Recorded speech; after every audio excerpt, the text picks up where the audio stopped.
छत्रपती संभाजीनगर जिल्हा जो नेहमी वेगवेगळ्या कारणांनी चर्चेत आलेला आहे। या ठिकाणीच विरोधी पक्षनेते असलेले विधान परिषद ज्या पद्धतीने त्यांनी गाजवली आणि आतापर्यंत जनतेच्या प्रश्नांसाठी वेगवेगळ्या विषयांना त्यांनी वाचा फोडली, आज ते आपल्यासोबत आहेत बिंदासच्या निर्भीड व्यासपीठावर।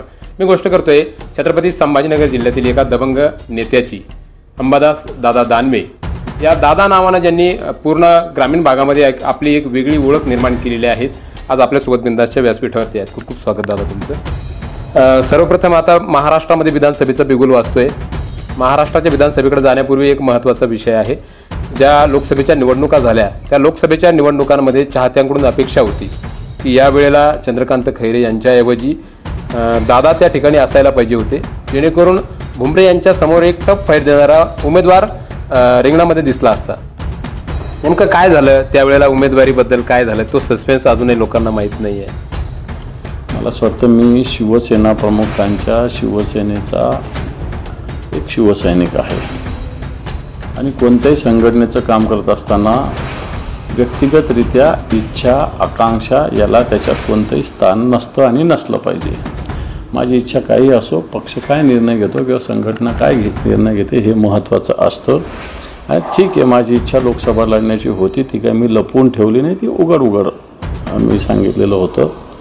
परंतु संघटनेने निर्णय घेतला, ज्याला मला काही उमेदवारी त्याच्यात मिळाली नाही म्हणण्यापेक्षा दुसऱ्याला निवडलेलं आहे, त्यात मला रिजेक्ट केलं असं त्याचा अर्थ होत नाही। मला दुसरी संधी संघटनेने ऑलरेडी दिलेली आहे आणि मला वाटतं या कारणामुळं मला ही संधी मिळाली नसेल, मी ती सहज स्वीकारली, पक्षाचं काम केलं, संघटनेचं काम केलं, एवढंच। स्वार्थासाठी अनेक लोक पक्ष सोडून जातात, पक्ष फोडून जातात, काही पक्ष फोडून घेतात।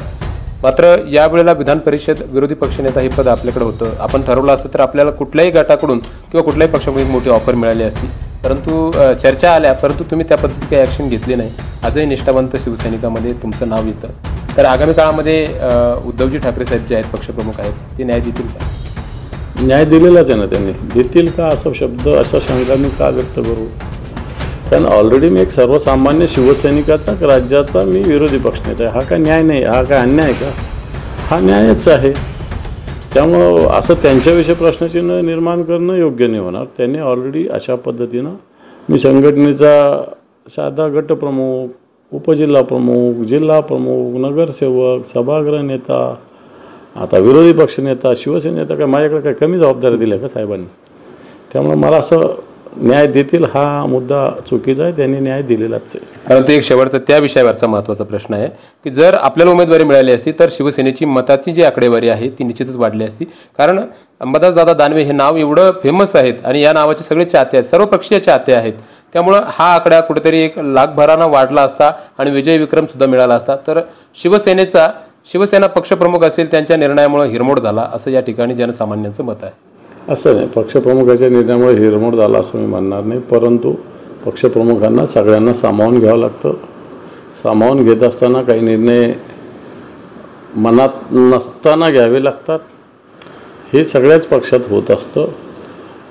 परंतु मला असं वाटत नाही मी उमेदवार असतो तर जास्त मतं घेतली असती, जिंकलो असतो, ही जनता म्हणते। काय मी असं स्वतः माझ्या तोंडाने म्हणणं योग्य होणार नाही। परंतु या जिल्ह्यातल्या जनतेला, कारण मी सातत्यानं रात्रंदिवस या जिल्ह्यात, ह्या गावात, त्या गावात, या खेड्यात, त्या वाड्यावर, त्या तांड्यावर, काही असं मी सातत्यानं जनतेत राहत आलेलो आहे। त्यामुळे जनतेचं प्रेम मला मिळत आलेलं आहे, मिळतं आहे।